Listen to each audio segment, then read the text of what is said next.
تقریباً 60 سال کی ایج رہی ہوگی، تو بعد تقریر تھوڑا سا مذاکرہ ہوتا ہے، کچھ سیکھا جاتا ہے، کچھ سکھایا جاتا ہے، اور وہی اصل مقصد ہے۔ اگر کچھ سیکھا نہیں گیا تو پھر کہیں جانے آنے کا کوئی فائدہ نہیں ہوگا۔ میں یہاں آیا ہوں، میری نیت یہ ہے کہ میں لفاظی کروں، آپ یہاں بیٹھے ہیں، آپ کی نیت یہ ہے کہ دیکھیں کتنی لفاظی اس کو آتی ہے، تو پھر نہ میرے آنے کا کوئی فائدہ ہے اور نہ آپ کے بیٹھنے کا کوئی فائدہ ہے۔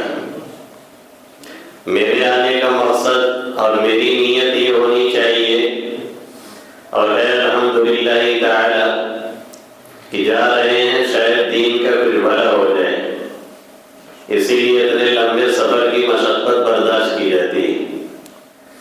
اس لیے نہیں آیا جاتا ہے کہ یہاں آپ ہمیں دیکھیں گے اور ہم آپ سے کچھ خریدیں گے، کچھ مانگیں گے،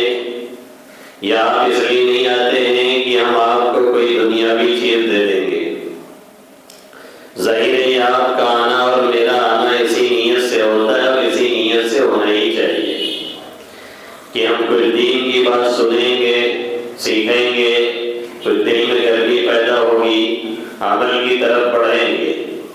اور یہ دین کی باتوں کے سننے کا اثر آج نہیں کل ہوتا ہی ہے۔ ہمارے بہت سے نوجوان اس غلط فہمی میں رہتے ہیں کہ جب عمل نہیں کرنا ہے تو سننے کی ضرورت کیا ہے۔ بہت سے کہہ بھی دیتے ہیں کہ ماں ابھی عمر کیا ہے، ابھی عمل کرنا نہیں، ابھی کیا ضرورت ہے سننے کی۔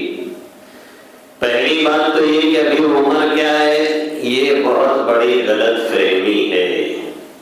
جس سے ہمارے نوجوانوں کو نکلنا ضروری ہے۔ عمر کیا ہے اور کتنی ہے یہ تو صرف میرا رب جانتا ہے بس۔ کب لے کے جانا ہے، کیسے لے کے جانا ہے، کہاں پہ لے کے جانا ہے، یہ سارے طریقے اس نے متعین کر رکھے ہیں اور اسی کو معلوم ہے۔ بہت واضح لفظوں میں قرآن مقدس میں اس نے فرما دیا وَمَا تَدْرِي نَفْسٌ مَاذَا تَكْسِبُ غَدًا وَمَا تَدْرِي نَفْسٌ بِأَيِّ أَرْضٍ تَمُوتُ۔ کسی کو یہ نہیں پتا ہے کہ کل وہ کیا کرے گا اور کیا کمائے گا، اور کسی کو یہ خبر نہیں ہے کہ کس سرزمین پر اس کی موت آئے گی۔ یہ سب اللہ جانتا ہے، اور اس کا طریقہ کار بھی اس نے متعین کر رکھا ہے۔ اور یہی نہیں بلکہ ملک الموت کو ایسا اللہ نے بنایا ہے ہماری اور آپ کی جان لینے کے لیے کہ اس کی مثال ایک حدیث میں اللہ کے حبیب صلی اللہ علیہ وسلم نے یوں دی کہ جیسے ایک تشت ہے، ایک پلیٹ سمجھ لیجیے آپ، اس میں دانے ہیں، پرندہ چاہے جو دانہ چگ لے اور اٹھا لے، بالکل ایسے ہی ملک الموت کے سامنے ہماری اور آپ کی روح ہیں۔ ان کو ایسا نہیں ہے کہ وہ پرندہ دانہ وہاں سے اٹھائے گا تو اس کو بڑا چکر لگانا پڑے گا، بہت محنت کرنی پڑے گی، ادھر ادھر بھاگ دوڑ کرنی پڑے گی، ایسا نہیں ہے۔ بالکل یہی صورتحال ملک الموت کی ہمارے اور آپ کے تعلق سے ہے۔ ایک بات تو یہ اللہ کے حبیب صلی اللہ علیہ وسلم نے فرمائی۔ دوسری بات آقا کریم صلی اللہ علیہ وسلم نے ایک مرتبہ ایک صحابی کی موت کے قریب جب آپ تشریف فرما تھے تو ملک الموت سے آپ نے فرمایا کہ ذرا رحم کا معاملہ کرنا، نرمی کا معاملہ کرنا۔ انہوں نے فرمایا کہ آپ بالکل غم نہ کریں، ہم ہر مومن کی روح قبض کرتے ہوئے نرمی کا معاملہ کرتے ہیں۔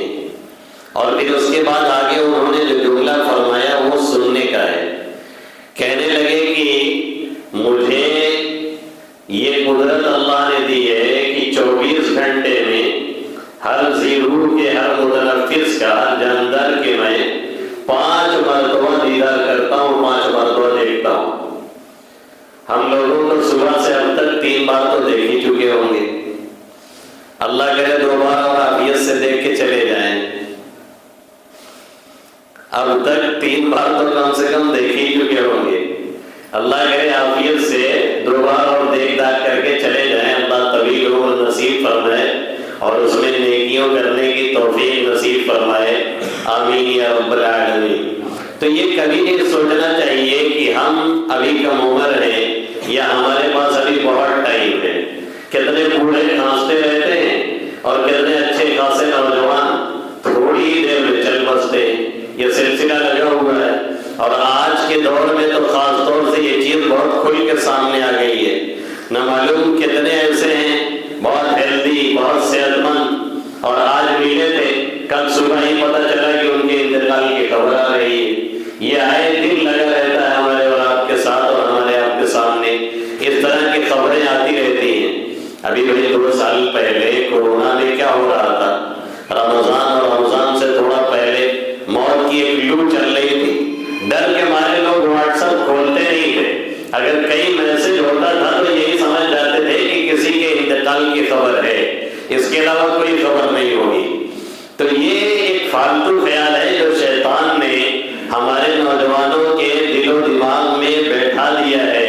کہ ابھی ہم کم عمر ہیں, ابھی ہمارے پاس موقع بہت ہے, ابھی چانسز بہت ہیں. کسی کے پاس کتنے چانسز ہیں یہ صرف میرا رب جانتا ہے, اسے کچھ خبر نہیں ہے. اور کب چن لیا جائے اور اٹھا لیا جائے اسے اس کی خبر اور پتہ نہیں ہے. مرنے سے آنے سے پہلے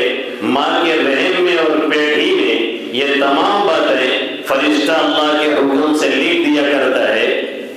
اسی لیے جب کسی کی حادثاتی موت ہوتی ہے تو ہم اور آپ عام طور پہ یہ کہتے ہیں کہ اچانک سے ایسا ہو گیا, جا رہا تھا اچانک سے پیر پھسلا اور ٹرک کے نیچے چلا گیا, اچانک سے پیر پھسلا اور ایسا حادثہ پیش آ گیا. یہ کانسیڈنس, یہ اتفاق, یہ حادثہ اور یہ اچانک, یہ سب کا سب ہمارے اور آپ کے اعتبار سے ہے. اللہ کے یہاں ساری چیزیں ایک سسٹمیٹک طریقے سے چل رہی ہیں. اسے وہیں پہ مرنا تھا, اسی اعتبار سے جانا تھا, اسی طریقے سے جانا تھا, اس لیے وہاں پہ وہ حادثہ اس کے ساتھ پیش آیا جس کو اللہ فرماتا ہے إِنَّ كُلَّ شَيْءٍ خَلَقْنَاهُ بِقَدَرٍ وَكُلُّ أَمْرٍ مُسْتَقِرٌ. ہر چیز کا ہمارے یہاں ایک وقت متعین ہے, ہر چیز کو ہم نے ایک انداز سے بنایا ہے, ہر چیز کا ایک ٹائم ٹیبل فکس اور متعین ہے. تو چچا جان کو لوگ پکڑ کے لے کے گئے اور اس کے بعد جب مذاکرہ شروع ہوا اور تعلیم و تعلم کا سلسلہ شروع ہوا تو لوگوں نے, انہیں قرآن پڑھنا نہیں آتا تھا, بوڑھے میاں کو قرآن پڑھنا نہیں آتا تھا تو لوگوں نے سکھانا شروع کیا. اب سوچے کہ ان کو سکھا رہے ہیں تو پہلے ان کو جو ہے سکھایا جائے سب سے چھوٹی سورہ اِنَّا أَعْطَيْنَاكَ الْكَوْثَرَ فَصَلِّ لِرَبِّكَ وَانْحَرْ إِنَّ شَانِئَكَ هُوَ الْأَبْتَرُ. اب بیچارے کے زبان پہ چڑھ ہی نہیں رہا ہے. 60 سال جس نے قرآن سے دوری میں گزار دیے ہیں اور ایک آیت بھی سیکھی نہیں ہے تو ظاہر ہے کہ اتنی آسانی سے کیسے وہ پڑھ لے گا. اب زبان پہ چڑھ ہی نہیں رہا ہے تو انہوں نے کہا جماعت والوں سے کہ ایسے چھوٹی کون سورہ نہیں وہ ہم یاد کراؤ, اس سے چھوٹی کوئی سورہ ہو تو ہمیں وہ یاد کرائیے. یہ تو ہمارے اوپر گرا گزر رہی ہے اور ہم یاد نہیں کر پا رہے. تو ہم نے کہا کہ ہم نے تو آپ کو لائٹ بورڈ اور چٹکلے پہ لیا تھا کہ 31ویں پارے میں کہ 32ویں پارے میں, لیکن آج کی جہالت زدہ دور میں جبکہ دین سے دوری اور غفلت اتنی عام ہوتی جا رہی ہے کہ کوئی بعید نہیں کہ کوئی کہہ دے ہاں یہ 32ویں پارے میں ہو سکتا ہے, ہاں یہ 31ویں پارے میں ہو سکتا ہے. یہ اچھی بات نہیں ہے, ہمارے آپ کے لیے اچھی علامت نہیں. بہرحال یہ 2 آیت کریمہ میں نے تلاوت کی ہے اور اللہ کے حبیب صلی اللہ علیہ وسلم کی 2 حدیث, ایک حدیث شریف میں نے پڑھی ہے جس کی روایت کرنے والے اور جسے نقل کرنے والے 2 صحابی رسول صلی اللہ علیہ وسلم ہیں اور دونوں کے دونوں جلیل القدر صحابی ہیں. ایک ہیں حضرت ابو ہریرہ رضی اللہ تعالی اور ایک ہے حضرت عبداللہ ابن مسعود رضی اللہ تعالی. دونوں کے دونوں بہت ہی جلیل القدر صحابی ہیں اور بڑے اونچے درجے کے صحابی اور دادا جان مولانا عبدالحلیم صاحب نور اللہ مرقدہ برد اللہ مرجع، جب بھی کسی صحابی کا نام آتا، کسی صحابی کا اسم گرامی آتا، فرماتے کہ بڑے ہی جلیل القدر صحابی، پھر فوراً فرماتے کہ ہر صحابی جلیل القدر ہوا کرتا ہے، ہر صحابی اونچے درجے کا ہوا کرتا ہے۔ یہ جو لیول اور معیار صحابہ کرام رضوان اللہ تعالی علیہم اجمعین کے درمیان قائم کیا جاتا ہے، یہ ان کے آپس کے اعتبار سے ہوتا ہے، ورنہ ہمارے اور آپ کے اعتبار سے ہر صحابی اس مقام پہ پہنچا ہوا ہے کہ بعد کے لوگ ولایت اور بزرگی کی انتہا کو پہنچ جائیں اور اس کی چوٹی کو سر کر لیں اور پوری زندگی ناک سجدے میں رگڑتے رہیں، پھر بھی کبھی بھی کسی صحابی کی گرد کو نہیں پا سکتے۔ یہ وہ چیز ہے، یہ وہ بنیادی نقطہ ہے جسے ہمیں اپنے دل و دماغ میں بٹھا کر کے رکھنا چاہیے۔ اگر کبھی کوئی اس طرح کی افواہ اور بکواس کسی بھی صحابی کے تعلق سے کرے تو فوراً کہنا چاہیے کہ ہم یہ سننے کے لیے تیار نہیں، اس لیے کہ صحابی کی طرف سے بدزنی کا سیدھا مطلب یہ ہے کہ ہمارے اور آپ کے ایمان اور اسلام کی بنیادیں ہی متزلزل ہو گئی، قرآن بھی مشکوک ہو گیا، احادیث بھی مشکوک ہو گئی، سنت بھی مشکوک ہو گئی اور سیرت بھی مشکوک ہو گئی، کیونکہ سب سے پہلے نقل کرنے والے اور روایت کرنے والے اور لے کر کے پیش کرنے والے وہی صحابہ کرام رضوان اللہ تعالی علیہم اجمعین ہیں۔ یہ ایک پوشیدہ وار ہے، یہ ایک سلو پائزن ہے جو آج کی ہماری نئی نسل کے دل و دماغ میں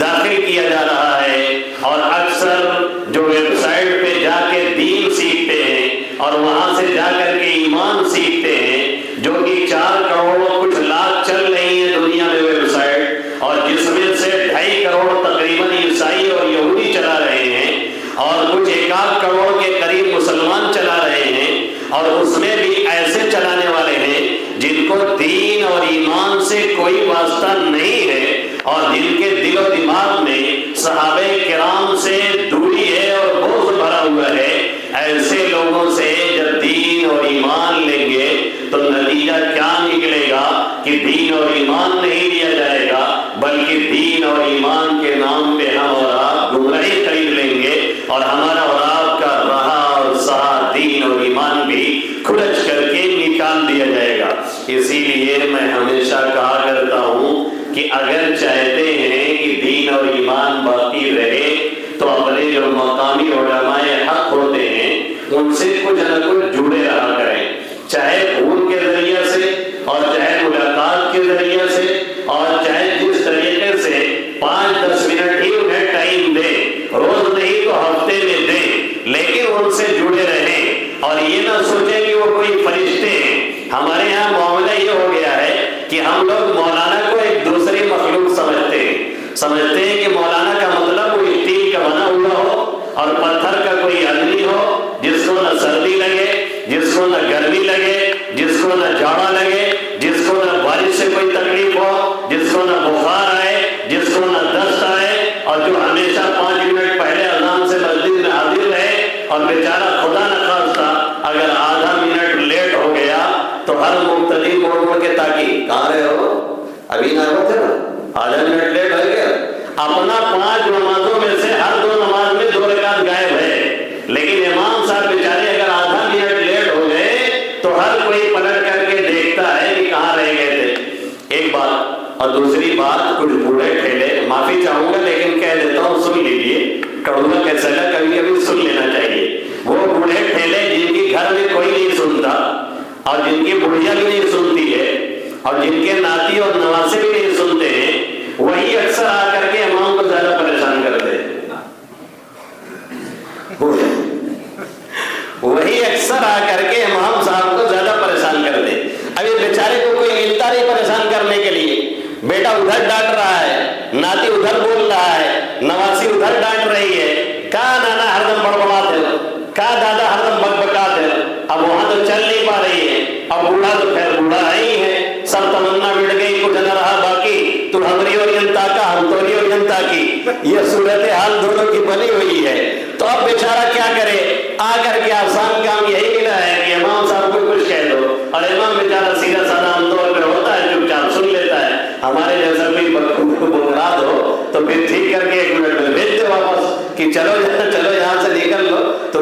جائے تو بھی 1 منٹ میں کر دیا جائے گا۔ بھائی امام صاحب بھی ایک انسان ہے، ان کو بھی دقت پیش آتی ہے، ان کا بھی وضو ٹوٹتا ہے، ان کو بھی پیشاب کے قطرے آ سکتے ہیں، ان کو بھی لیٹرین میں ٹائم لگ سکتا ہے، ان کو بھی کوئی دقت پیش آ سکتی ہے۔ اگر 1-2 منٹ انتظار کرنا پڑ گیا تو خندہ پیشانی سے انتظار کر لیا کریں، کیونکہ اللہ کے حبیب صلی اللہ علیہ وسلم نے فرمایا کہ نماز کے انتظار میں جو بیٹھا رہتا ہے اسے نماز کا ثواب ملتا ہے۔ کیا چاہیے؟ 2 منٹ آپ نے انتظار کیا اور پھر ہی آپ کو ثواب مل گیا۔ ابھی ہم اپنے ہاں 4 روز پہلے ظہر ایک جگہ سویرے ہوتی ہے تو ہم اکثر چلے جاتے ہیں، وہاں پہ نماز پڑھ کے چلے آتے ہیں تو تھوڑا ٹائم ہمیں زیادہ مل جاتا ہے دوپہر میں، تو کچھ آرام کر لیا یا کوئی اور کام پڑ گیا تو اس کو نپٹا لیا۔ تو گئے تو دیکھا کہ وہاں چابی لے کے ایک بچے کے پاس رکھی تھی، وہ چلا گیا پڑھنے، دوسری چابی تلاش کرنے گئے، دوسرے گھر پہ رکھی ہوئی ہے، بہرحال ڈھونڈتے ڈھانٹتے ملی تو اذان جس ٹائم پہ ہونی چاہیے اس سے 10 منٹ لیٹ اذان ہوئی۔ سنت کا ٹائم سب کو ملا، آرام سے پڑھے۔ ایک صاحب پہلے سے کھڑے تھے، انہوں نے کہا ارے ہم تو مفتی صاحب 12 بجے سے کھڑے ہیں، ہم تو انتظار کرت کرت تھک گئے ایک طرح سے۔ تو میں نے مسکرا کے کہا، میں نے کہا آپ نے جو 20 منٹ انتظار کیا ہے نا، یہ پورا آپ کا نماز میں لکھا گیا ہے کہ آپ کو نماز کا ثواب ملا، یعنی آپ نماز پڑھ رہے تھے، جیسے 20 منٹ پڑھتے تو ثواب ملتا، ایسے ہی انتظار میں کھڑے تھے مسجد کے پاس کہ گیٹ کھلے تو اندر جائیں تو آپ کو اس کا ثواب ملا، ایک دم مگن ہو گئے، تھوڑا ٹینشن میں تھے، ایک دم مگن ہو گئے، کہنا ارے ماشاء اللہ تو بہت کام ہوا۔ ہم نے کہا ہاں ایسے ہی کام ہوتا ہے۔ تو امام صاحب کا اگر 1-2 منٹ انتظار کرنا پڑ گیا کبھی تو ایسے مڑ مڑ کے نہیں دیکھنا چاہیے۔ آقا مدنی صلی اللہ علیہ وسلم نے فرمایا کہ جب انتظار صلاۃ میں کوئی رہتا ہے تو اسے نماز کا ثواب ملتا ہے، اور نماز کے بعد جب تک مسجد میں رہتا ہے تب تک فرشتے دعائے رحمت اس کے لیے کرتے رہتے ہیں اور اس پر دعائے رحمت بھیجتے رہتے ہیں۔ اب فری میں یہ سب چل رہا ہے، اب آپ کو کیا چاہیے؟ امام صاحب آدھا منٹ لیٹ ہو گئے تو ذرا گھوم کے دیکھنے والی کوئی بات نہیں ہے۔ پھر تیسری بات یہ ہے کہ امام صاحب ایک مقدس مقام پہ ہوتے ہیں،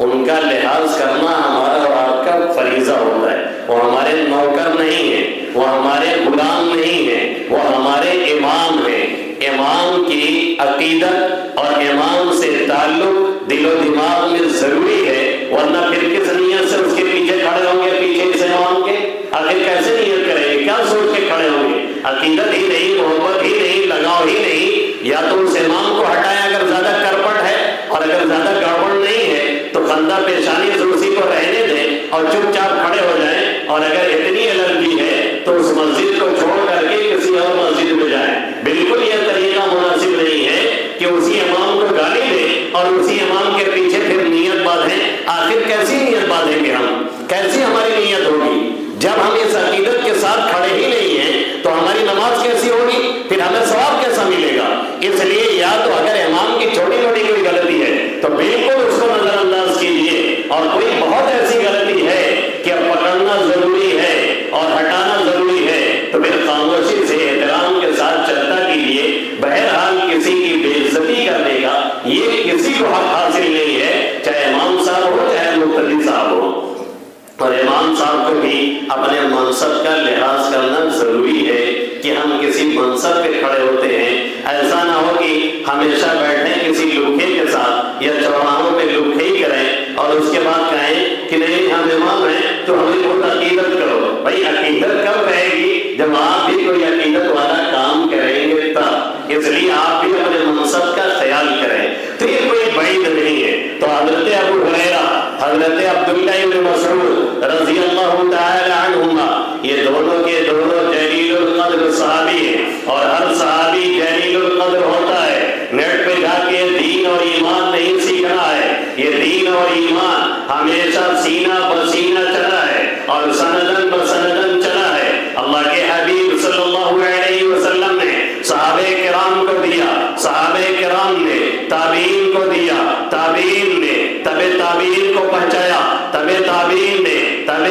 تابعین کو پہنچایا۔ ایسے ہی یہ سینہ بسینہ اور واسطہ در واسطہ اور تقلید در تقلید اور اتباع در اتباع یہ ہمارے اور آپ تک دین اور ایمان پہنچا ہے۔ اگر ان واسطوں کو بیچ سے ختم کیا گیا یا جو مین واسطہ ہے اس پہ کسی نے وار کیا اور آپ نے خاموشی سے سن لیا اور اس بات کو تسلیم کر لیا کہ ہاں صحابی بھی گڑبڑ ہوتا ہے اور صحابی بھی کرپٹ ہوتا ہے اور صحابی بھی دین کے پہنچانے میں چوک اور غلطی کر سکتا ہے اور اس سے بھی غلطی ہوتی ہے اور اس نے غلطی کی ہے، تو پھر یقین مان لیجئے کہ ہمارے اور آپ کے دین اور ایمان کا جنازہ نکل چکا ہے۔ اس لیے ہمیشہ اس سے اپنے آپ کو بچا کر کے رکھیے۔ تو یہ دو صحابی ہیں جنہوں نے اللہ کے حبیب صلی اللہ علیہ وسلم سے روایت نقل کی ہے۔ اب پہلی آیت کریمہ جس میں اللہ فرماتا ہے وَإِن تَعُدُّوا نِعْمَةَ اللَّهِ لَا تُحْصُوهَا إِنَّ الْإِنسَانَ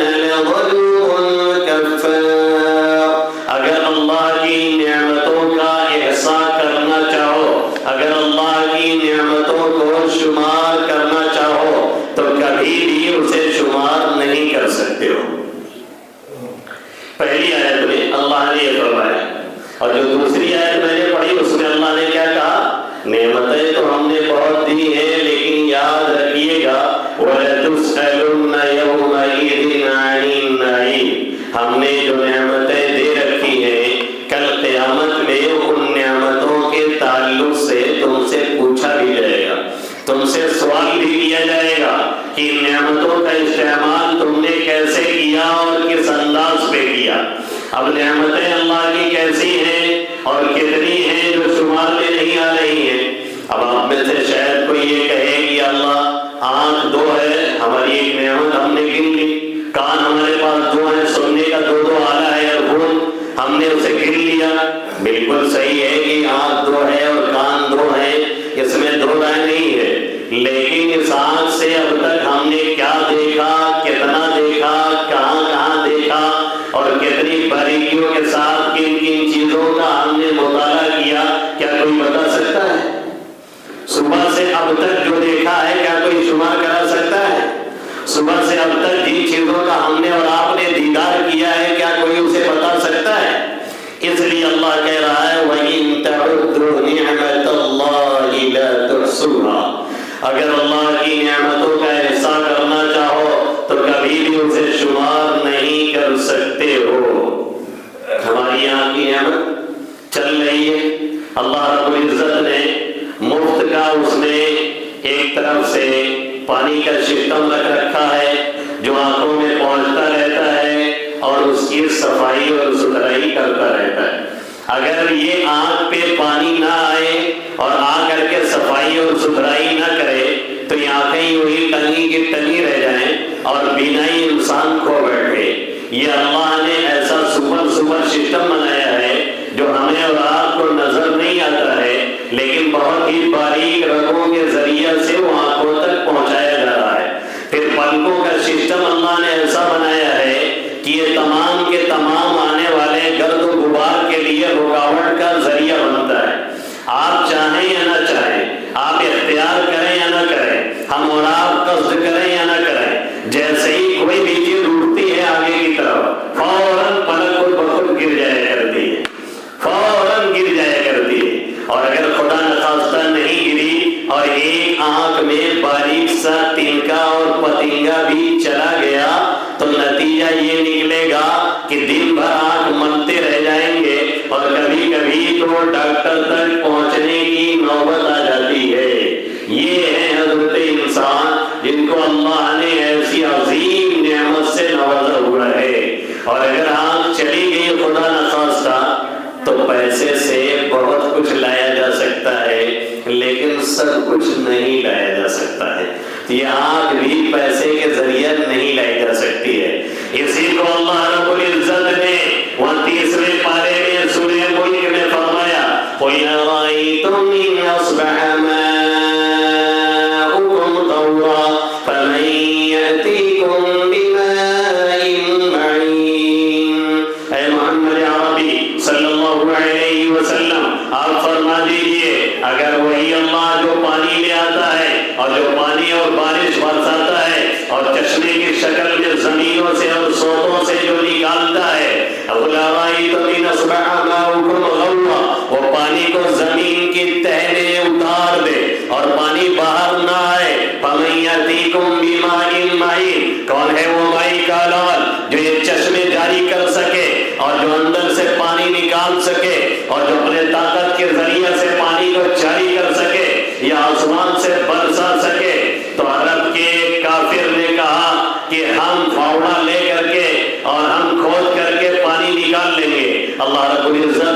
کی اس رگ کو خشک کر دیا جہاں سے پانی کی سپلائی ہوتی ہے آنکھ میں، اور فرمایا کہ پہلے بیٹا یہاں کا پانی جاری کر لو، پھر آگے کی بات کرنا۔ نتیجہ یہ نکلا کہ وہ اندھا ہو کر کے رہ گیا اور زندگی اسی میں اس کی تباہ ہو گئی۔ یہ ہے میرے رب کی کاریگری، یہ ہے میرے رب کی قدرت، جس کے بارے میں وہ کہہ رہا ہے وَإِن تَعُدُّوا نِعْمَتَ اللَّهِ لَا تُحْصُوهَا۔ اگر اللہ کی نعمتوں کا احصاء کرو گے اور شمار کرو گے تو کبھی بھی اسے گن نہیں سکتے اور شمار نہیں کر سکتے ہو۔ افسوس سد افسوس، آج کے دور میں ہمارے اور آپ کے ڈپریشن میں جانے کی ایک خاص وجہ یہ بھی ہے، ہمارے اور آپ کے ٹینشن میں رہنے کی ایک خاص وجہ یہ بھی ہے کہ ہم اور آپ آج اپنی نعمتوں کی طرف توجہ نہیں کرتے، آج اپنی نعمتوں کا ہم دھیان نہیں دیتے، آج ہمیں کیا کیا نعمتیں حاصل ہیں اس کی طرف ہماری اور آپ کی توجہ نہیں جاتی ہے۔ ہمارے بغل میں قریب میں ہمارے ایک ڈاکٹر دوست ہیں، ایک مرتبہ بھی 1 مہینے کے قریب ہوا، میں ان کے پاس گیا اور ایسے ہی خیر خیریت شروع ہوئی۔ انہوں نے کہا کیا خیریت یار، زندگی ایک دم عجیب ہے، موڈ خراب ہے، اور ہوا کیا تھا سر میں تھوڑی سی تکلیف تھی، کہنے لگے کیا کوئی زندگی ہے یار، طبیعت صحیح نہیں، ایک دم سے موڈ خراب ہے۔ تو جب انہوں نے کہہ لیا کہ بہت مصیبت ہے اور یہ ہے اور وہ ہے، تب میں نے ان سے کہا کہ محترم مصیبت دیکھنی ہو نا تو چلیں کسی ہڈی کے اسپتال میں چلا جائے، وہاں آپ کو ایسا لگے گا کہ سب کی ہڈی ہی ٹوٹی ہوئی ہے۔ مصیبت دیکھنی ہے چلیں کسی آئی اسپتال میں چلا جائے جہاں پہ ایسا لگے گا کہ سب کی آنکھ ہی خراب ہے۔ مصیبت دیکھنی ہے تو چلیے کسی پاگل خانے کا رخ کرتے ہیں جہاں پہ ہائی ایجوکیشن کے مالک، ایک سے ایک ایجوکیٹڈ، ایک سے ایک ڈاکٹر، ایک سے ایک انجینئر، ایک سے ایک کروڑ پتی، ایک سے ایک ارب پتی، اور وہاں پہ 10 سال سے کمرے میں بند کر کے رکھے گئے ہیں۔ انہیں وہیں کھانا اور پینا ملتا ہے اور انہیں کمرے سے نکلنے نہیں دیا جاتا ہے، کیونکہ ان کا ایک اسکرو دماغ کا اللہ نے ادھر سے ادھر کر دیا ہے، جس کی وجہ سے ان کا دماغ کام نہیں کرتا۔ ساری دولت ان کی دھری کی دھری رہ گئی اور ساری ان کی انجینئر ایک طرف رہ گئی اور ڈاکٹری ان کے کسی کام نہ آئی، اور ان کا وہ خوبصورت چہرہ جسے دیکھ کر کے لوگ رش کرتے تھے اور حسد کرتے تھے، اور ان کی باڈی لینگویج جسے دیکھ کر کے لوگ شاید یہ کہتے تھے کہ اسے کبھی زوال نہیں آئے گا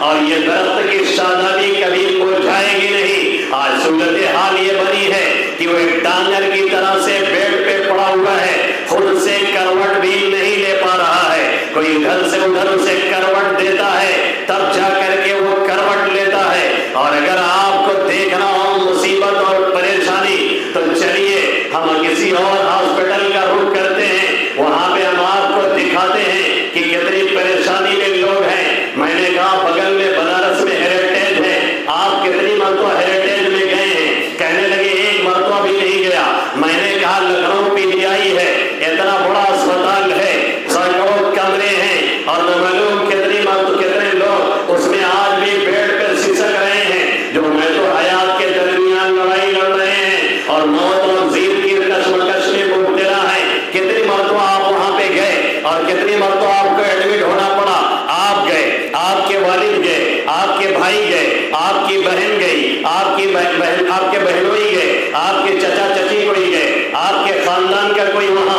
آج بھرتی ہے، جسے رات تیمارداری کر کے آپ جیسے صحت مند کو بھی ڈسٹربنگ ہونے لگے اور دقت میں پڑنے لگے، کہنے لگے یار آپ نے تمہارا سارا کام ہی غلط کر دیا، مجھے تو لگ رہا تھا کہ میں بہت مصیبت میں ہوں، یہ تو سمجھ میں آیا کہ میرے پاس کوئی مصیبت نہیں، اور کہنے لگے الحمدللہ رب العالمین۔ صحیح بات ہے جو جمعہ میں آپ کہتے ہیں کہ اللہ کا شکر ادا کرتے رہو، اور اگر کوئی ہلکی پھلکی مصیبت آئے تو اس پہ صبر سے کام لینے کی کوشش کرو، مجھے اس طرف توجہ دینے کی ضرورت ہے۔ آج بہت سے لوگ جو ٹینشن میں چل رہے ہیں، آج بہت سے لوگ جو ڈپریشن میں چل رہے ہیں، اس کی مین وجہ یہ نہیں کہ ان کے پاس کھانے کو نہیں، اس کی مین وجہ یہ نہیں کہ انہیں پہننے کو نہیں، اس کی مین وجہ یہ نہیں کہ انہیں چلنے کی طاقت نہیں، اس کی مین وجہ یہ نہیں کہ ان کے ہاتھوں میں پکڑنے کی طاقت نہیں، اس کی مین وجہ یہ نہیں کہ انہیں آنکھوں میں دیکھنے کی صلاحیت نہیں، اس کی مین وجہ یہ نہیں ہے کہ ان کے ہاتھوں میں ہضم کی صلاحیت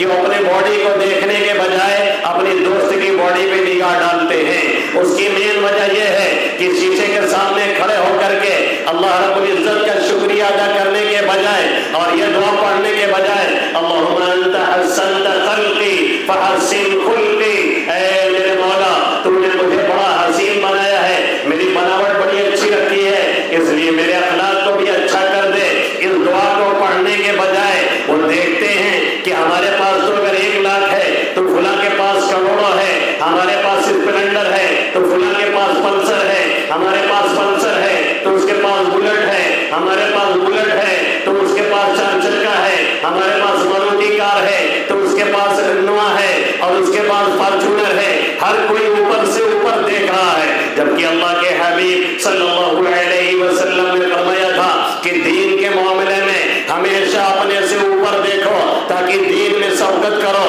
تاکہ تمہارے اندر دینداری آئے، تاکہ مزید نماز کی طرف بڑھو۔ اگر کوئی 2 رکعت نفل پڑھتا ہے تم 4 کی کوشش کرو، کوئی 4 رکعت نفل پڑھتا ہے تو مغرب کے بعد اوابین کی 6 رکعت پڑھو، اگر کوئی 2 تہجد پڑھتا ہے تو تم رات میں 4 تہجد پڑھو، اگر کوئی 4 رکعت تہجد پڑھتا ہے تو تم 8 رکعت پڑھ ڈالو، اگر کوئی 5 منٹ دعا مانگتا ہے تو کم سے کم تم 10 منٹ دعا مانگو، اگر کوئی اذان کے فوراً بعد مسجد میں آتا ہے اور اس کی 1 رکعت بھی نہیں چھوڑتی ہے تو تم اس سے پہلے آنے کی کوشش کرو۔ اس میں اللہ کے حبیب صلی اللہ علیہ وسلم نے اپنے سے اونچے کو دیکھنے والے کو کہا تھا، ہم نے اس میں ترک کیا جس کے بارے میں اللہ نے کہا تھا وَفِي ذَلِكَ فَلْيَتَنَافَسِ الْمُتَنَافِسُونَ وَفِي ذَلِكَ فَلْيَتَنَافَسِ الْمُتَنَافِسُونَ۔ اللہ کہہ رہا ہے اس میں آئیں بڑھ چڑھ کے حصہ لینے والے بڑھ چڑھ کے حصہ لیں، اس میں آئیں لوگ اپنی برتری دکھائیں،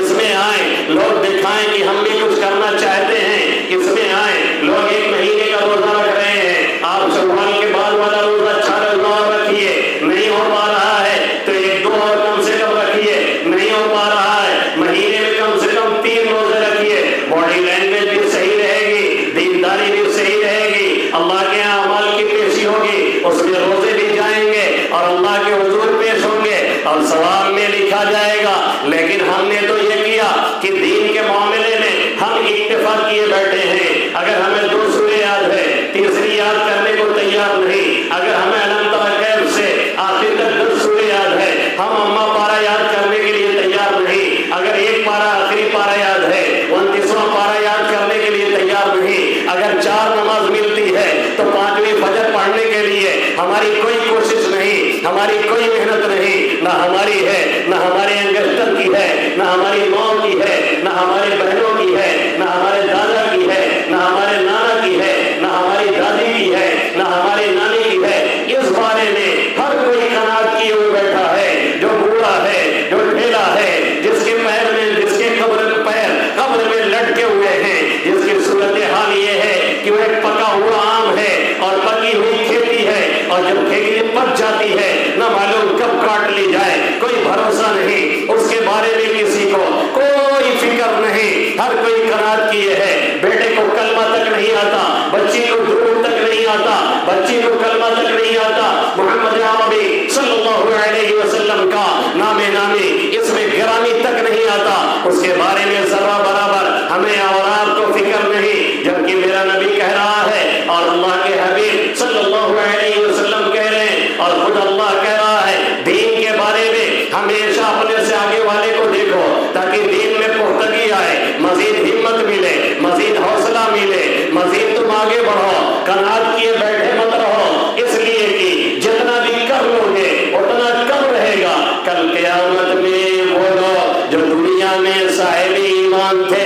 جو دنیا میں صاحب اسلام تھے، جو دنیا میں صاحب دین تھے اور جنہوں نے دنیا میں ایمان اور اسلام کی حالت میں اپنی زندگی گزاری تھی اور اعمال صالحہ بھی کچھ نہ کچھ کیے تھے، اللہ کے حبیب صلی اللہ علیہ وسلم نے کیا فرمایا؟ وہ اگر جنت میں چلے بھی جائیں گے اور اللہ تعالیٰ سب کا داخلہ آسان فرمائے، آمین یا رب العالمین، آقا فرماتے ہیں اگر وہ جنت میں چلے بھی جائیں گے تو بھی انہیں ایک حسرت رہے گی، اور وہ حسرت کس بات کی رہے گی؟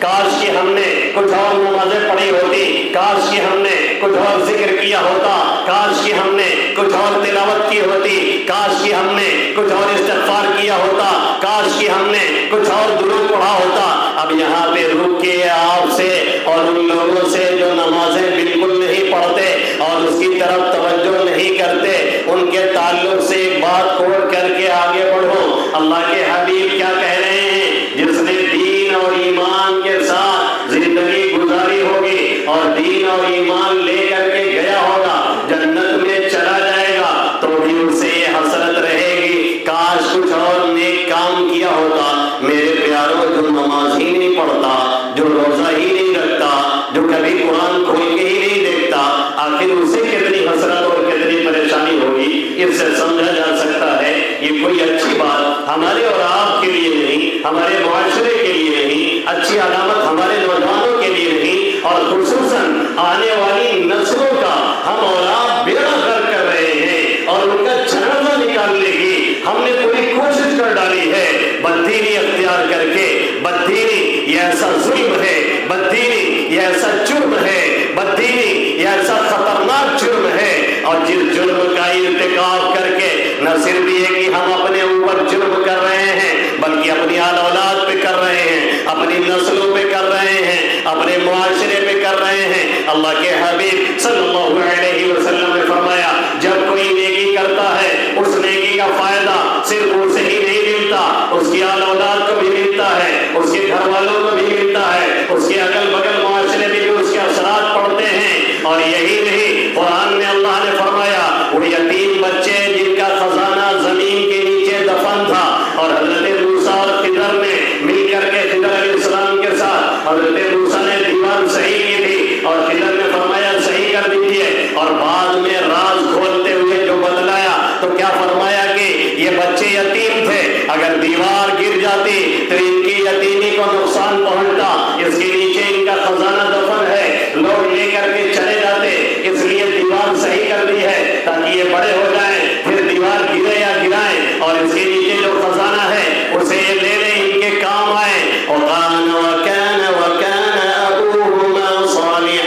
اللہ فرما رہا ہے ان بچوں کی رعایت اس لیے کی گئی، وَكَانَ أَبُوهُمَا صَالِحًا، ان کے والد کیا تھے؟ نیک تھے۔ اور علماء نے مفسرین نے لکھا ہے یہ ان کے حقیقی والد نہیں، دادا یا پردادا یا ان کے خاندان میں کوئی تھے۔ ایک اگر نیک ہوتا ہے اس کے اثرات کئی پشتوں تک جاتے ہیں، اور اگر ایک بدمعاش اور بدتمیز ہوتا ہے اس کے اثرات بھی پشتوں منتقل ہوتے ہیں۔ اس لیے قرآن میں اللہ نے فرما دیا، اور یہی وجہ ہے کہ حضرت عبداللہ ابن مسعود رضی اللہ تعالیٰ عنہ، سنیں ہمارے بڑے، سنیں ہمارے بوڑھے، سنیں ہمارے گارجین، سنیں ہمارے پیرنٹ، سنیں ہمارے دادی، سنیں ہماری نانی، سنیں ہماری امی جان، سنیں ہماری بڑی اور بوڑھیاں، حضرت عبداللہ ابن مسعود رضی اللہ تعالیٰ عنہ جب نفل پڑھتے اور رات میں تہجد پڑھتے تو نمازوں میں اضافہ فرما دیتے، اس کے بعد روتے ہوئے دعا مانگتے اور کہتے اے بنیا لأجلک، بیٹے تیری وجہ سے میں نے یہ کام کیا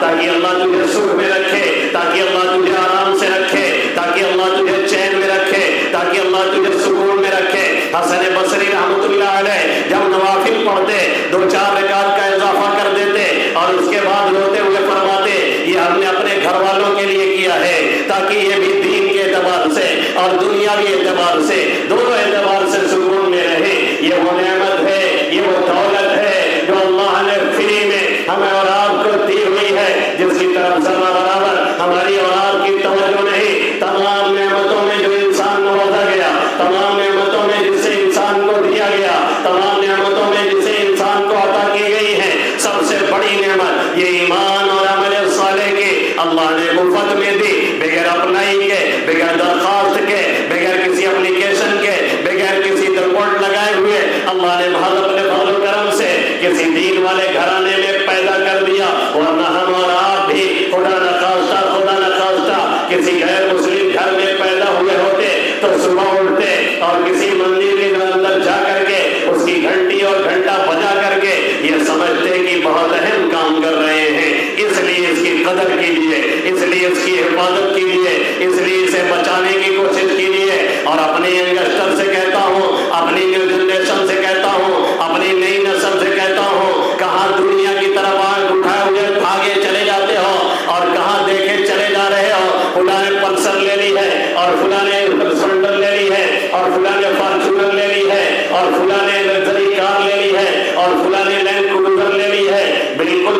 عقلی اعتبار سے لینے میں اور چلنے میں اور جائز طریقے سے لانے میں اور استعمال کرنے میں کوئی حرج نہیں ہے. باقی یہ کہ دن اور رات اسی طاق میں رہنا اور اسی فکر میں لگے رہنا اور دین اور ایمان کی جو دولت اللہ رب العزت نے ہمیں اور آپ کو دی ہے اس سے غفلت برتنا اور اس کی ناشکری میں لگے رہنا یہ کبھی بھی ہمارے اور آپ کے لیے اچھی بات نہیں ہے. جیسے اللہ نے نعمتوں سے نوازا ہے اور جو سب سے بڑا انعام اور احسان اللہ نے دین اور ایمان کا ہمارے اوپر کیا ہے جس کے بارے میں اللہ 27ویں پارے میں فرماتا ہے یمنون علیک ان اسلموا قل لا تمنوا علی اسلامکم بل اللہ یمن علیکم ان ہداکم للایمان ان کنتم صادقین. اللہ کے حبیب صلی اللہ علیہ وسلم سے کچھ دیہاتی بدوی آئے اور باتوں باتوں میں کہنے لگے کہ ہمارے احسان ہے اور ہم ایمان لائے ہیں ہمارے ساتھ یہ کیجیے وہ کیجیے. اللہ فرماتا ہے یہ آپ پر احسان رکھ رہے ہیں یہ احسان جتلا رہے ہیں کہ ہم ایمان اور اسلام قبول کیے ہیں اور لے کر کے آئے ہیں ان کا احسان نہیں یہ انعام ان کا نہیں ہے یہ میرا احسان ہے کہ میں نے انہیں ہدایت دی یہ میرا احسان ہے کہ میں نے ایمان کی دولت سے نوازا یہ میرا احسان ہے کہ ایمان جیسی بے شمار نعمت اور قیمتی دولت سے میں نے انہیں سرفراز کیا اور میں نے انہیں دیا ہے اس لیے اس پر ان کو میرا شکریہ ادا کرنا چاہیے. ورنہ اللہ جسے توفیق نہ دے انسان کے بس کی بات نہیں. فیضان محبت عام تو ہے عرفان محبت عام نہیں. چچا ابو طالب کے لیے آقا تڑپتے رہے آخر دم تک جاتے رہے اور آخر وقت میں اپنے چچا سے منت اور سماجت کرتے رہے کہ کسی طرح سے صرف آپ کلمہ پڑھنے پر کہہ دیجیے لا الہ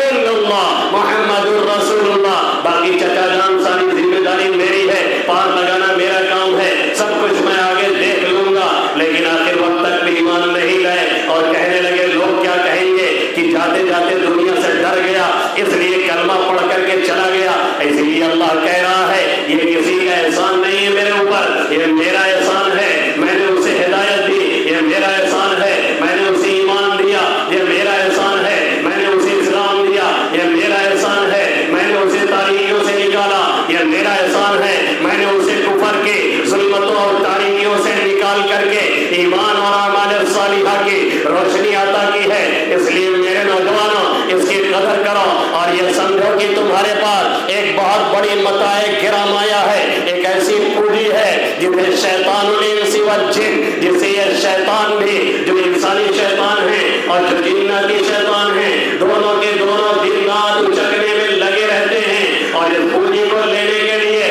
آج پوری دنیا ہمارے پیچھے لگی ہوئی ہے کہ کسی طرح سے ان کے ایمان کو خرید لیا جائے اور کسی طرح سے انہیں ایمان سے برگشتہ کر دیا جائے چاہے ویب سائٹ کے ذریعہ سے چاہے فلموں کے ذریعہ سے. حیرت تو تب مجھے ہوئی جب میں نے دیکھا کہ کچھ بھکت لوگ اور کچھ بیوقوف لوگ فلم کا بائیکاٹ کر رہے تھے تو ہمارے پڑھے لکھے مولانا اور مفتی یہ بھی پورے جاہل ٹھہرے انہوں نے فلم کے سپورٹ میں پوسٹ ڈالنی شروع کر دی اور بتلانے لگے کہ ہم نے پہلے ہی ٹکٹ لے لیا ہے اور ہم جا کر کے اسے دیکھیں گے. فلم بہرحال فلم ہے کسی شکل میں آئے گناہ بہرحال گناہ ہے کسی شکل میں آئے اسے دیکھنا اسے پروموٹ کرنا اور اس کے بارے میں اشتہار دینا اور اسٹیٹس لگانا اتنا سنگین جرم ہے جسے ہم اور آپ سوچ بھی نہیں سکتے. اللہ کے حبیب صلی اللہ علیہ وسلم نے فرمایا اٹھاؤ مشکات شریف دوسری جلد میں بائیں صفحہ پہ اللہ کے حبیب صلی اللہ علیہ وسلم فرماتے ہیں کل امتی معافن الا المجاہرون میری ساری امت کو معاف کر دیا جائے گا جس نے جو بھی گناہ کیا ہے جو بھی غلطی کی ہے جب وہ مجھ سے رکے گا جب مجھ سے گر گڑائے گا جب مجھ سے معافی مانگے گا میں اسے معاف کر دوں گا. اور اگر معافی نہیں بھی مانگا تو بھی میری رحمت اگر جوش میں آئی اس کا کام بن جائے گا. کل امتی معافن میری ساری امت کو معاف کیا جائے گا الا المجاہرون سوائے ان لوگوں کے جو علانیہ گناہ کرتے ہیں. صحابہ کرام نے پوچھا یہ علانیہ گناہ کیا ہے؟ آقا مدنی صلی اللہ علیہ وسلم نے فرمایا کوئی گناہ کہیں چھپ کر کے کیا روزہ نہیں رکھا کہیں چھپ کر کے کھایا اور تجھے نماز نہیں پڑھی کہیں چھپا رہا اور اس کے بعد ساتھیوں میں فخریہ کہتا ہے ہم نے نماز نہیں پڑھی پھر کہتا ہے ہم نے تو اس سال کے روزے نہیں رکھے پھر کہتا ہے ہم نے بھی تو فلم دیکھی تھی ہم نے اس کا ٹکٹ لیا تھا ہم بھی گئے تھے، فلم کے سپورٹ میں اس طرح کی باتیں کہتا اور کرتا ہے۔ اللہ کے حبیب صلی اللہ علیہ وسلم نے فرمایا ایسے لوگوں کی معافی اور بخشش نہیں ہے، اس وجہ سے نہیں ہے کہ جب آدمی ایسی جرات کرتا ہے اور جب آدمی ایسی باتیں کرتا ہے، دل سے احساس جرم جاتا رہتا ہے، دل سے گناہ کا احساس نکلتا رہتا ہے، پھر عام طور پہ توبہ کی توفیق بھی سلب کر لی جاتی ہے اور توبہ کی توفیق بھی اس سے چھین لی جاتی ہے۔ اس لیے میرے پیارے نوجوانوں، اس طرح کی حرکتیں کبھی مت کیا کرو۔ بہت سے نوجوان وہ ہوتے ہیں جو رمضان میں روزہ نہیں رکھتے لیکن چھپ چھپا کے کھاتے اور پیتے ہیں، کسی کے سامنے کبھی اس حالت میں نہیں آتے کہ ہم نے روزہ نہیں رکھا، ایسے ہی وہ منہ بنا کے آتے ہیں کہ لگتا ہے ایک نہیں ڈبل روزہ ہے۔ اور بہت سے نوجوان ایسے ہوتے ہیں جو کھلم کھلا کھاتے ہیں اور اس کے بعد کہتے ہیں جب اللہ سے نہیں ڈرنا تو لوگوں سے کیا ڈرنا۔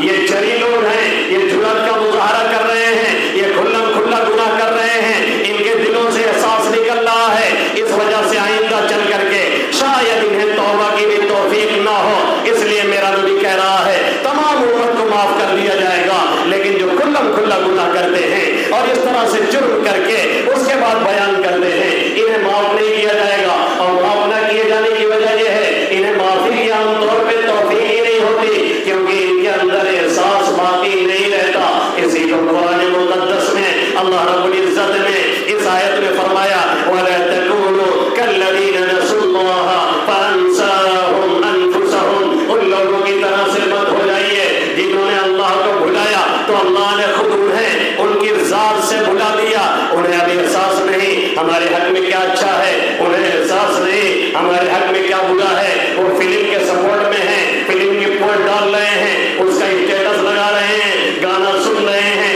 سننا ایک گناہ، شیئر کرنا دوسرا گناہ، اس کے آگے جتنوں نے شیئر کیا سب کا گناہ سمیٹ کر کے یہ اپنے دامن میں لے رہا ہے۔ اس طریقے سے مر کے دنیا سے چلا گیا اور یہ گناہ چھوڑ کر کے چلا گیا۔ اس کا گناہ پہ گناہ جو ابھی چل رہا ہے اس کے کھاتے میں لکھا جا رہا ہے، ایک کلک کی وجہ سے، ایک لائک کی وجہ سے، ایک شیئر کی وجہ سے، ایک ارسال کر دینے کی وجہ سے یہ ہم اور آپ اپنے کھاتے میں درج کر لیتے ہیں۔ میرے پیاروں ایسا ہرگز مت کرو، تمہیں شیئر کرنا ہے، کوئی نعت شیئر کرو، کوئی حمد شیئر کرو، کوئی حمد نظم شیئر کرو، کوئی آیت شیئر کرو، کوئی حدیث شیئر کرو، وہ بھی تحقیق کر لینے کے بعد، بغیر تحقیق کے نہیں، بغیر تحقیق کے لوگ بھیجتے ہیں۔ حضرت عمر نے یہ فرمایا، صدیق اکبر نے فرمایا، حضرت علی کا یہ قول ہے تلاش کرو کہیں ملتا ہی نہیں۔ حضرت علی نے کب کہا، صدیق اکبر نے کب کہا، عمر فاروق نے کب کہا؟ ہم جنت کے چکر میں بعض مرتبہ جہنم کے قریب ہو جاتے ہیں،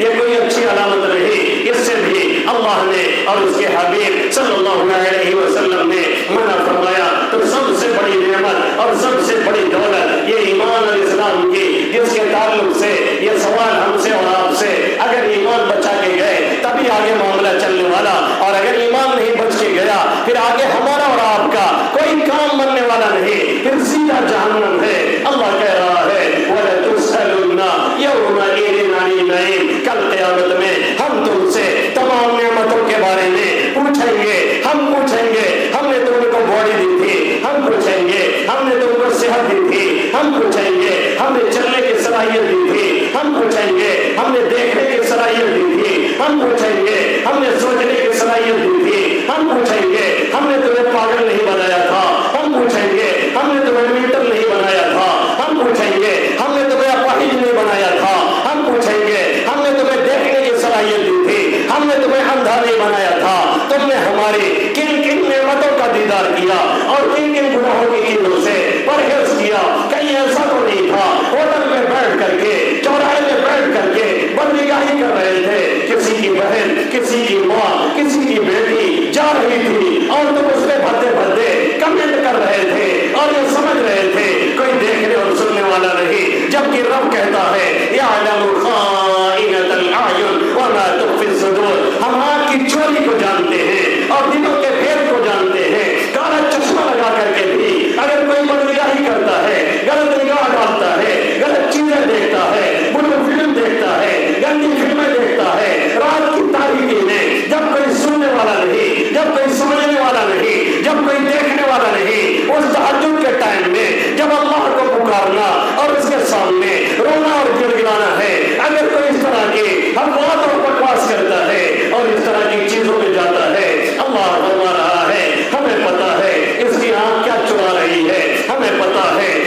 کر کیا رہا ہے ہمیں یہ خبر ہے، اس کے سینے میں کیا ہے ہمیں یہ پتا ہے، اس کا دل کس سمت میں دھڑک رہا ہے۔ ہماری محبت ہمارے نبی کی محبت ہے کہ نہیں؟ ہماری محبت ہمارے نبی کی محبت اس کے دلوں میں ہے کہ نہیں؟ کبھی دھڑکتا ہے ہمارے نبی کے لیے یا ہمارے لیے کچھ محبت باقی ہے، کچھ رحمت باقی ہے، یا سب کچھ دل دے دیا کسی حسینہ کے چکر میں ایمان اور اسلام گوا دیا، کسی حسین کے چکر میں ایمان اور اسلام ہماری بہن نے کھو دیا۔ یہ کیسے پاسبل ہے؟ یہ کیسے ممکن ہوا؟ اتنی بڑی نعمت جو اللہ نے ہمیں اور آپ کو دی ہے، جس کے ذریعہ سے ہمیں سکون حاصل، جس کے ذریعہ سے ہمیں اطمینان حاصل، جس کے ذریعہ سے بڑی سے بڑی مصیبت آ جائے، مصیبتوں کا پہاڑ آ جائے اور پہاڑوں کے پہاڑ آ جائیں، پھر بھی ہم یہ کہتے ہیں جو رب نے چاہا وہی ہوا، سب اللہ کی مرضی۔ ہمیں قرار آتا ہے، توحید میں قرار ہے، وحدانیت میں قرار ہے، ایک گیر محکم گیر، ایک جگہ پہ رہو، پکے سچے بن کر کے رہو، اس میں سکون ہے، اس میں اطمینان ہے، اس میں قرار ہے، اس میں سکون ہے۔ اور در در کی ٹھوکریں کھاؤ تو پھر نتیجہ اچھا نہیں ہوتا۔ شرک میں قرار نہیں، شرک میں انتشار ہے، شرک میں اضطراب ہے، شرک میں بے چینی ہے، کبھی ادھر جاتا ہے، کبھی ادھر جاتا ہے، کبھی اس مزار پہ جاتا ہے، کبھی اس مزار پہ جاتا ہے، کبھی اس سے مانگتا ہے، کبھی اس سے پوچھتا ہے، کبھی اس سے پوچھتا ہے۔ ہو سکتا ہے یہاں کام بنے، ہو سکتا ہے وہاں کام بنے، کہیں نہیں بنتا۔ بنانے والا وہی ہے، بگاڑنے والا وہی ہے، نافع وہی ہے، ضار وہی ہے، معز وہی ہے، مدیر وہی ہے، سمیع وہی ہے، بصیر وہی ہے، حکم وہی ہے، عدل وہی ہے، لطیف وہی ہے، خبیر وہی ہے، حلال مشکلات وہی ہے، دافع بلیات وہی ہے، تحت الثرى میں لے جا کر کے ذلت کے گڑھے میں پھینکنے والا وہی ہے، عزت کی سربلندیوں پہ لے جا کر کے پہنچانے والا وہی ہے۔ مالک الملک تؤتی الملک من تشاء وتنزع الملک ممن تشاء وتعز من تشاء وتذل من تشاء بيدك الخير انك على كل شيء قدير والله الغني وانتم الفقراء۔ بے نیاز وہی ہے، مستغنی وہی ہے، سب محتاج ہے، سب فقیر ہے، سب مجبور ہے، سب لاچار ہے، سب بے بس ہے، سب بے کس ہے۔ وقتی طور سے اللہ نے کچھ دیا ہوا ہے، جب وہ کھیلتا ہے تب پتہ چلتا ہے کہ کون پاور والا تھا اور کون طاقت والا تھا، جس کا اظہار کل قیامت میں اس آیت کے ذریعے سے وہ کرے گا۔ لمن الملک اليوم لمن الملک اليوم للہ الواحد القہار۔ آج کے دن حکومت کس کی؟ آج کے دن سلطنت کس کی؟ آج کے دن پاور کس کا؟ آج کے دن اقتدار کس کا؟ آج کے دن طاقت کس کی؟ آج کے دن پاور کس کا چلے گا؟ اور رب کون ہے اور کیا کہہ رہا ہے اور قانون کیسے اس کا چلتا ہے؟ سب کچھ تب کھلے گا جب کھلنے کا کوئی نتیجہ نہیں نکلنے والا، وہ نتیجہ اگر نکالنا ہے آج ہی باز آئیے۔ اور جو جرائم ہوئے، جو کرائم ہوئے، جو غلطی ہوئی، جو ہم نے اپنی عمر کو ضائع کیا، اپنے جسم کو بیکار کیا، یہ پیر جو رب کی اطاعت میں چلنا تھا، اس پیر کو اذان کے بعد جو مسجد میں چلنا تھا، ہم نے اس پیر سے سنیما گھروں کا چکر لگایا، ہم نے اس پیر سے بازاروں کا چکر لگایا، ہم نے آنکھوں سے غلط چیزوں کا دیدار کیا، جس سے آنکھوں سے اپنے والدین کو دیکھنا تھا، حج عمرہ کا ثواب لینا تھا، جس آنکھ سے رب کے قرآن کو دیکھنا تھا اور دیکھ کر کے ثواب لینا تھا، اور جس آنکھ سے کعبۃ اللہ کو دیکھنا تھا اور 20 رحمت اپنے اوپر اتروا لینی تھی، اور ان جیسی چیزوں کو اور اللہ کی بنائی ہوئی بہت سی دنیا کی چیزوں کو دیکھ کر کے یہ سمجھنا تھا، یہ ماننا تھا ہے کوئی طاقت والا، ہے کوئی پاور والا، ہے کوئی دینے والا، ہے کوئی نوازنے والا، ہے کوئی عطا کرنے والا، جس نے یہ باڈی دی، جس نے یہ جسم دیا، جس نے یہ صلاحیت دی، جس نے یہ طاقت دی، جس نے یہ قوت دی، اور آج نہیں تو کل پھر لوٹ کر کے وہی میں جانا ہے۔ یہ نعمتیں جو دے کر کے ہمیں چھوڑ دیا ہے، بالکل نہیں چھوڑا ہے۔ کتا پھر بھی کتا ہوتا ہے، اس کا مالک پھر بھی مالک ہوتا ہے، جو اس کے گلے میں پٹے ڈال کر کے تھوڑا سا چھوڑ دیتا ہے۔ وہ جانور ہو کر کے بھی کتا سمجھتا ہے مالک جب چاہے گا پٹے کھینچ لے گا، لیکن کتا کتا ہے، مالک مالک ہے، پٹا ٹوٹ سکتا ہے اور مالک کے ہاتھ سے چین ٹوٹ سکتی ہے، سیکٹ ٹوٹ سکتی ہے۔ میرا رب پھر بھی رب العالمین ہے، احکم الحاکمین ہے، جس نے ہمارے اور آپ کے گلوں میں پٹے ڈال کر کے تھوڑا سا چھوڑ رکھا ہے۔ ہم اور آپ ہیں کہ شرور بے مہار بھاگے چلے جا رہے ہیں، بدماشی میں کر رہے ہیں، عیاشی پہ عیاشی کر رہے ہیں، سمجھ رہے ہیں کوئی پکڑنے والا نہیں۔ اللہ کہہ رہا ہے وَأُمْلِي لَهُمْ إِنَّ كَيْدِي مَتِينٌ، میں انہیں ڈھیل دیتا ہوں، میں انہیں تھوڑا سا چھوڑ دیتا ہوں، میری تدبیر بہت مضبوط ہے، جب چاہوں گا پکڑ کر کے کھینچ لوں گا، اور جب کھینچوں گا 1 منٹ کی مہلت اور موقع نہیں ملے گا تب کہا جائے گا بہت مہلت دی گئی تھی، تم نے مہلت کا کوئی فائدہ نہیں اٹھایا۔ اللہ نے اسی لیے کہا وَإِن تَعُدُّوا نِعْمَةَ اللَّهِ لَا تُحْصُوهَا، اگر ہماری نعمتوں کا احصاء کرنا چاہو، شمار کرنا چاہو، کبھی کر ہی نہیں سکتے۔ اور سب سے بڑی نعمت ہم نے تم کو ایمان کی دی، پھر اس کے بعد نعمت اعمال صالحہ کی، پھر اس کے بعد یہ دنیاوی نعمتیں تمہیں دی ہیں۔ اس لیے نہیں دی کہ تم کھاؤ اور عیاشی کرو، اس لیے نہیں دی تم کھاؤ اور بدماشی کرو، اس لیے نہیں دی تم کھاؤ اور خرافات کرو، اس لیے نہیں دی تم ہماری نعمتیں کھا کر کے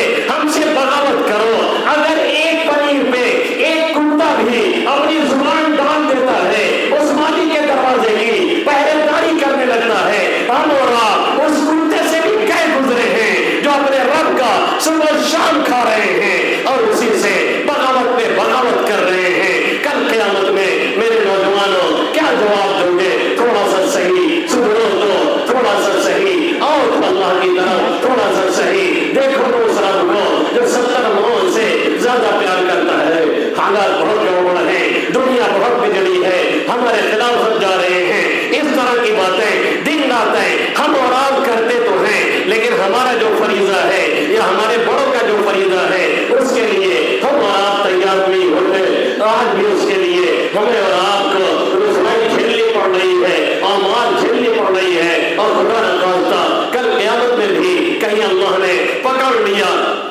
تو ہمارے اور آپ کے لیے بڑا مسئلہ ہو جائے گا۔ اس لیے